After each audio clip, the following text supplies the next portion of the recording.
At 102, I still wake each morning calm, clear, and grateful. And the secret was never anything expensive. While the world chases the newest pill, we have lived the same simple way for generations, and it has given us longer, gentler lives. My name is Emiko Shimabukuro. Most people call me Grandma Emiko.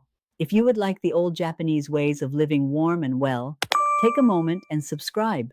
Today, 8 simple Japanese habits that will make your life so much better. So let us begin. Come, sit with me a while.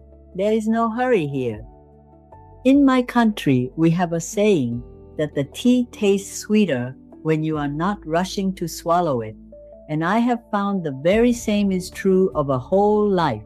I was born on a small island in Okinawa, in a wooden house where the wind slipped through the shutters and the salt of the sea was never far from the door.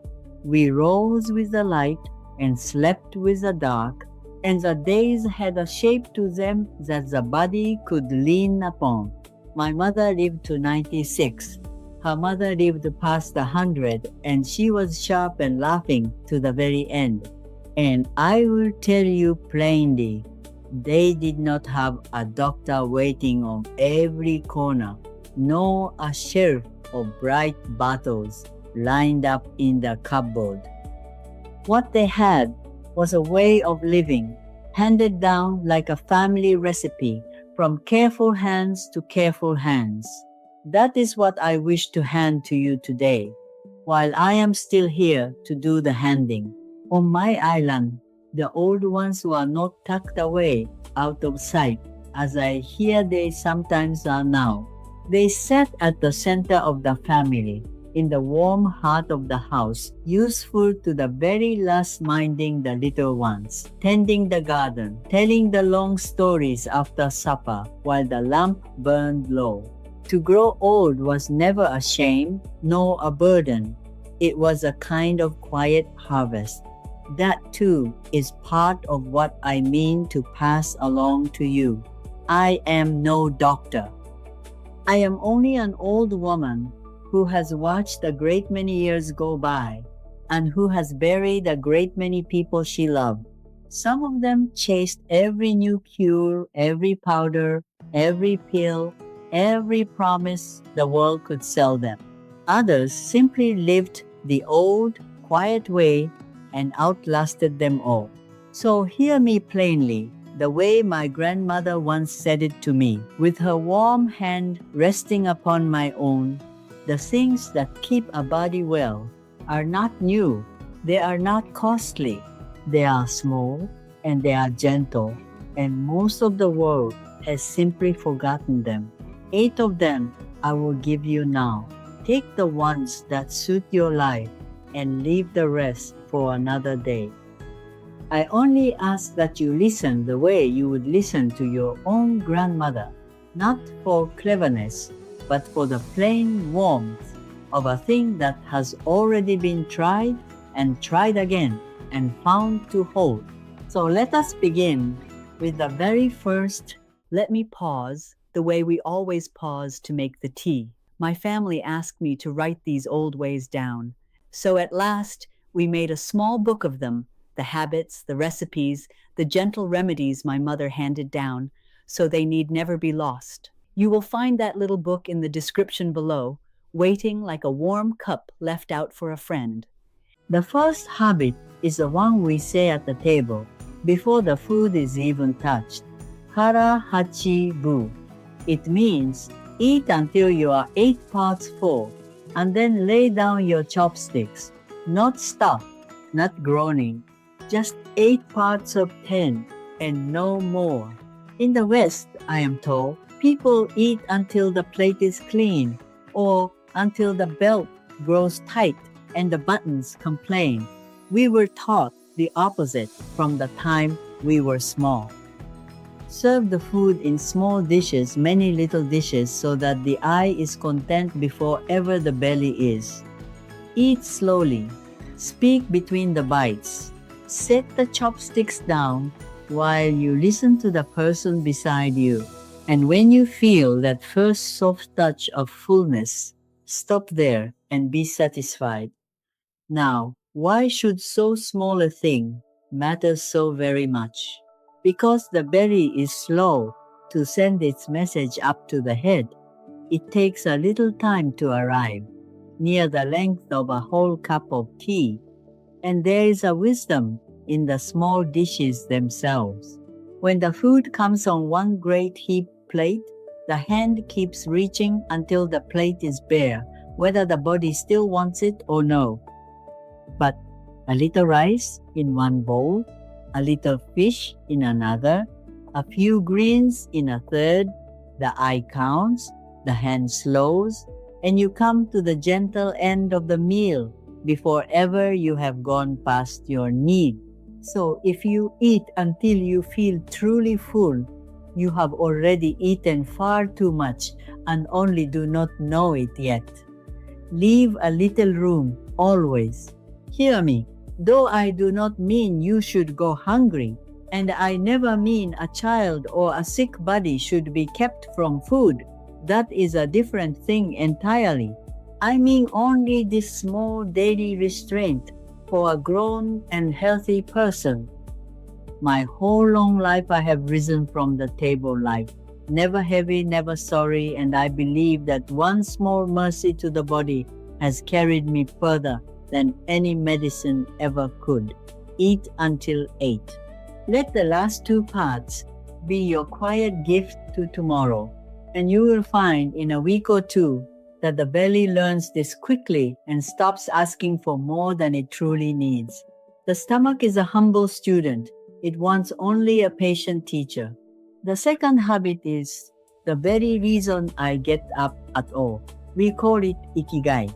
There is no perfect word for it in your language. The nearest is the reason you wake in the morning, not your work, not your money, not the great and famous thing you always meant to do someday when there was time. It is the small thing that makes this one ordinary day worth rising for. For me, some morning, it is only the tomatoes in my garden that need my tending before the heat of the day comes. Some morning, it is a letter to write to a friend, or a grandchild who has promised to visit, or a loaf of bread that must be carried warm to the widow down the lane before it cools. It need not be grand. It only needs to be yours, and it only needs to be today. I once had a neighbor, a strong man, a builder, whose hands could raise a whole house. He set down his work at last and sank into a soft chair with nothing left to rise for, and he faded within the year, though his body was still sound. The body follows the spirit, always, in the end. But I have seen it walk the other way too, and it is a lovely thing to behold. An old friend of mine, near blind now, still rises before the sun each day because the little birds at her window are waiting to be fed, and they will not wait quietly. That is her ikigai, small as a handful of seed, and it is enough. It has been enough to carry her for 30 years.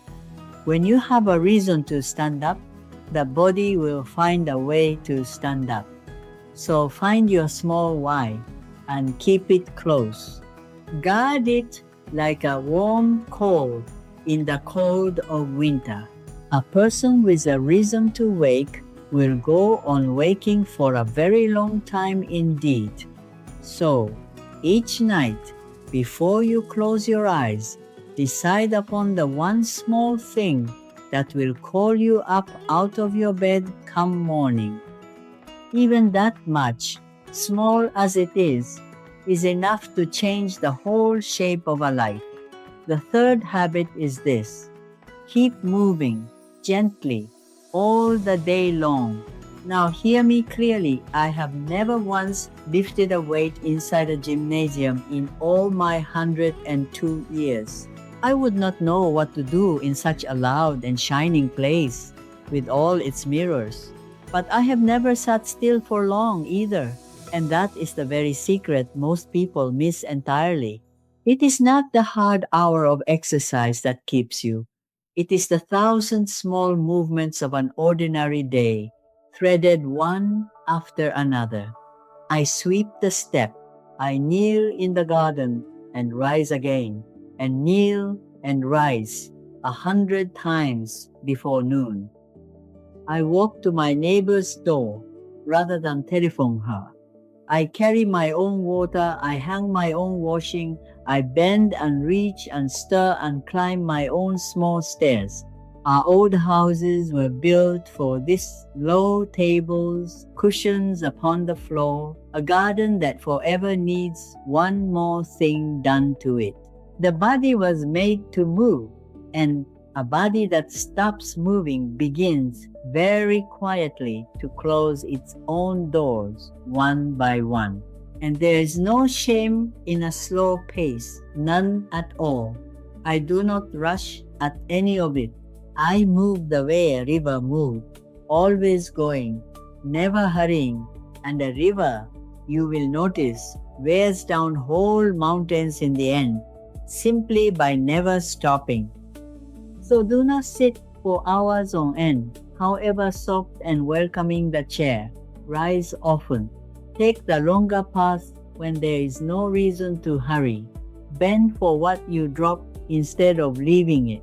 Fill your day with small, easy, natural motions, and you will keep the strength that the soft chair steals so slyly and so slowly from so many. And when you have moved gently through your day in this way, the sleep comes easier at night, and the appetite comes honest to the table. It is all one cloth, you see. Pull kindly on the one thread, and the whole of it comes right together.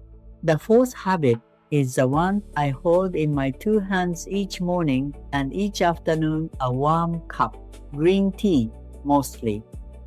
We drink it slowly all through the day, not gulped, but sipped, warm and a little bitter upon the tongue.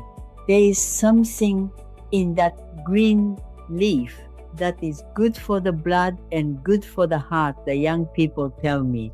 So now, with all their careful studies and their charts and their long words, but my grandmother knew it long, long before anyone thought to measure it in a laboratory.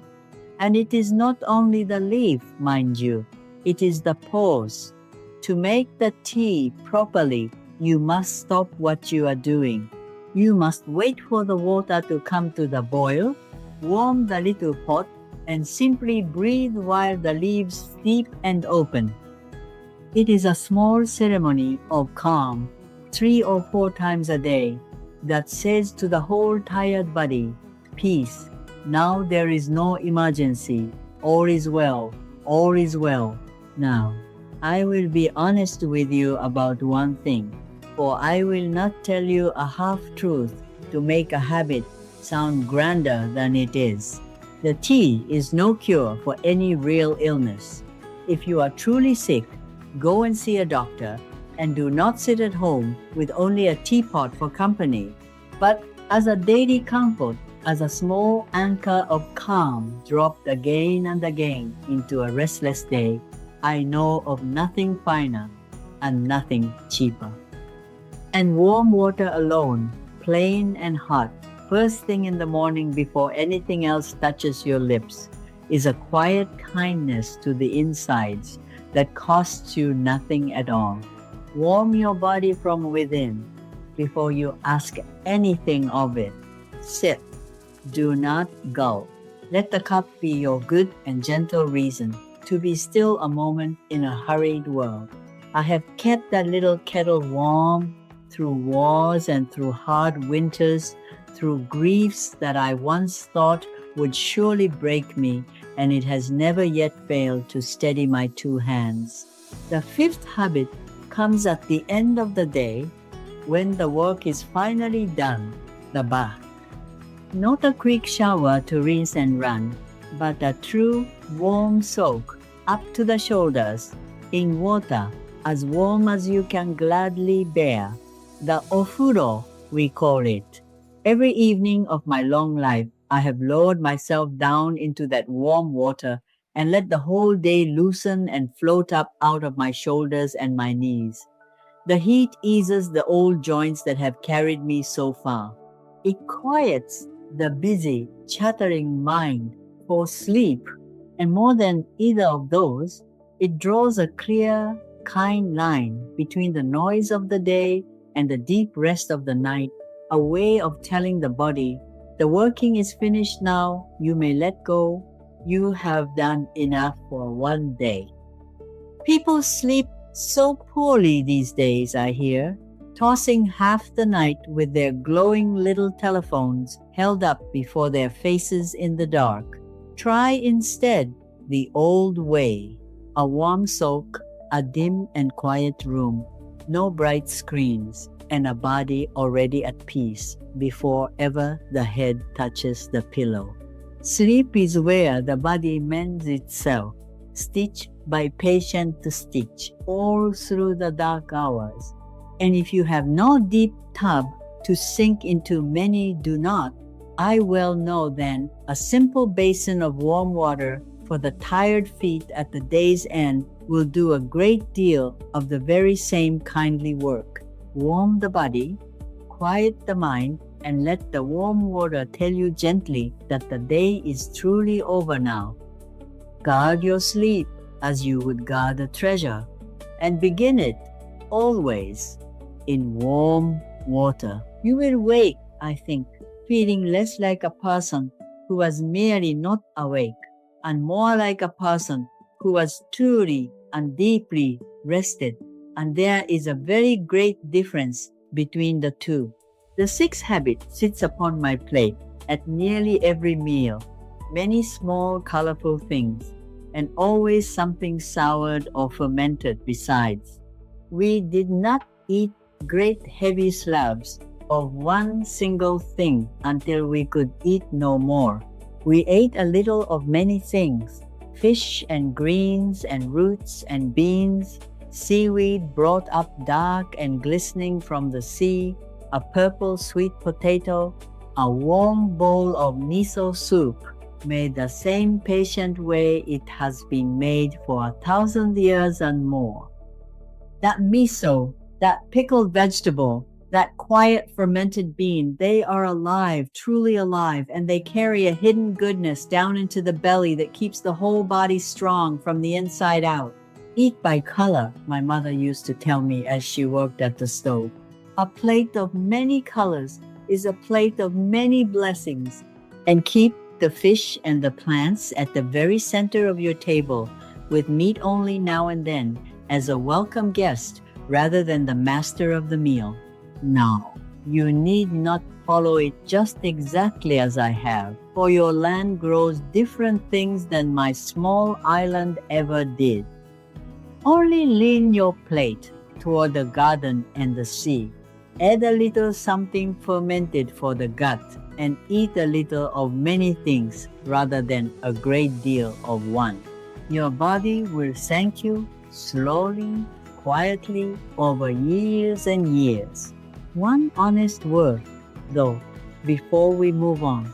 This is not about eating in fear, weighing out every last morsel, or making an enemy of your own supper. We never once did that. We simply ate real food, mostly from the ground and the water, cooked with care and shared in good company. Let your table be a place of gladness first, always. The health follows the gladness. It does not come before it. Cook a little more of it yourself, too, if you are able, rather than buying it already made and wrapped in bright paper. When your own two hands have made the meal, you know exactly what is in it, and the making itself is one more small good movement of the day. Now, the seventh habit is not food, nor drink, nor movement. It is my moai. In my village, when a child is born, they are placed gently into a small circle of friends, a moai, and those companions remain beside them for the whole of a life, from the cradle to the very end. We meet. We share the little that we have. When one of us falls ill, the others quietly carry the load without ever being asked. When one of us grieves, the others simply come and sit close and say very little and stay. I have friends I have known for 80 years and more. We have seen one another through every storm a long life can bring, the wars, the hungers, and the great joys. No one in my circle grows old and alone, and I am as certain as I am of the morning light that this is a medicine far stronger than any I could ever buy. Loneliness wears a person down the way water wears down stone, slowly and quietly, and then all at once. So, tend your friendships as carefully as ever you would tend a garden. Keep the old friends, especially the ones who knew you young. Sit close to people. A shared cup of tea and one honest talk will carry you through far more than you yet know. And if your old friends have drifted away with the long years and the miles, hear me, it is never too late to make new ones. Sit with the same kind people at the same table each week. A circle can be built at any age at all. I have watched a moai begin in the 80s and hold fast, warm and true to the very end. The eighth habit, the last of them all, is the gentlest: go among the trees and be grateful. We have a practice we call Shinrin Yoku, forest bathing, though it is nothing so grand as the name makes it sound. It means only to walk slowly among the trees, without hurry and without your telephone, and let the green and the quiet and the good smell of the earth soak all the way into you. I have done it my whole life long, without ever once naming it or thinking it clever. And with it always comes gratitude. Before every meal we say, "Itadakimasu." I humbly receive a small thank you to the farmer, the fisherman, the rain, and the hands that made the food. To live grateful is to live rich, no matter how little happens to sit upon the table that day. So walk among growing things whenever you are able. Breathe the good green air down deep into you, and give thanks aloud for the small things, the warm cup, the old friend, the morning light upon the worn wooden floor.